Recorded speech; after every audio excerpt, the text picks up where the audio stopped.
Hello friends, इस video में बात करेंगे विटामिन ई के बारे में। इसके जो पहले मैंने 4 वीडियो बनाए हैं ऑलरेडी अपने यूट्यूब चैनल पर डाल दिया है। मेडिसिन नाम से चैनल पर जाकर खोलिएगा तो विटामिन ई के बारे में, विटामिन बी के बारे में, विटामिन सी के बारे में और विटामिन डी के बारे में हमने 4 वीडियो बनाए हैं। इसके पहले ABCD विटामिन ई के बारे में बता चुका हूँ और इस वीडियो में बात करेंगे विटामिन ई के बारे में। तो विटामिन ई जो होता है किस किस चीज़ में काम आता है, क्या सोर्स है उसका, क्या बेनिफिट्स है, क्या लॉस है, उसको उसी के बारे में जानते हैं। तो इसका पहले केमिकल नाम जानते हैं। It's chemical name is tocopherol. Vitamin E को टोकोफेरॉल कहते हैं, ठीक।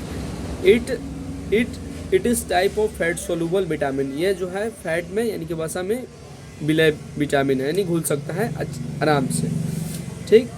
और क्या होता है इसका फंक्शन, क्या है कार्य जो इसका होता है उसी के बारे में जानते हैं। तो कार्य है it's main function it main function to strong immune system. ये हमारे शरीर को जो है इम्यून सिस्टम को मजबूत बनाए रखता है। ये हमारे प्रतिरोधक तंत्र को मजबूत करता है, ठीक। डिजीज, इसमें बीमारी क्या होती है, इनफर्टिलाइजेशन यानी जनन तंत्र का कमज़ोर हो जाना।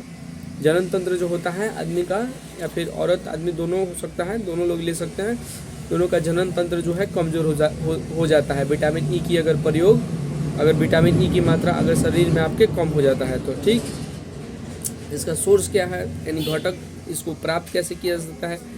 तेल से आप प्राप्त कर सकते हैं विटामिन ई, और एग यानी कि अंडे से विटामिन ई प्राप्त कर सकते हैं। मिल्क यानी कि दूध से भी आप विटामिन ई प्राप्त कर सकते हैं, और अनाज में भी यह भरपूर मात्रा में पाया जाता है। इसका अगर ये तो हो गया सोर्स, आप प्राप्त कर सकते हैं इससे, या तो फिर आपका कैप्सूल आता है विटामिन ई कैप्सूल आता है, उससे भी आप अच्छे तरीके से विटामिन ई को एब्जॉर्ब कर सकते हैं। और इसका डोज होता है 1 कैप्सूल डेली।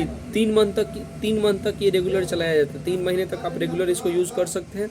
1 कैप्सूल डेली लगाना है। अगर आपके चेहरे में कुछ पिंपल्स वगैरह हो रहे हैं तो उसमें भी विटामिन ई जो होता है लिक्विड टाइप का होता है। 1 मिनट मैं आपको दिखा दे रहा हूँ कैसा होता है। विटामिन ई जो होता है लिक्विड टाइप का, देखिए ऐसा आता है विटामिन ई का कैप्सूल।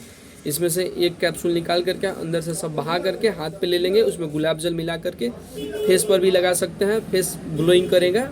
और इसको है तो बाल में डैंड्रफ वगैरह हो जाता है या फिर बाल टूटने लगता है तो उसमें भी ले करके एक और गुलाब जल मिक्स करके इसको बाल में भी आप लगा सकते हैं। विटामिन ई बाल के लिए और ये फेस के लिए, इन दोनों में भी बहुत ज़्यादा फायदेमंद होता है। Thank you for watching vitamin E के बारे में संपूर्ण जानकारी। Thank you for watching, like and subscribe.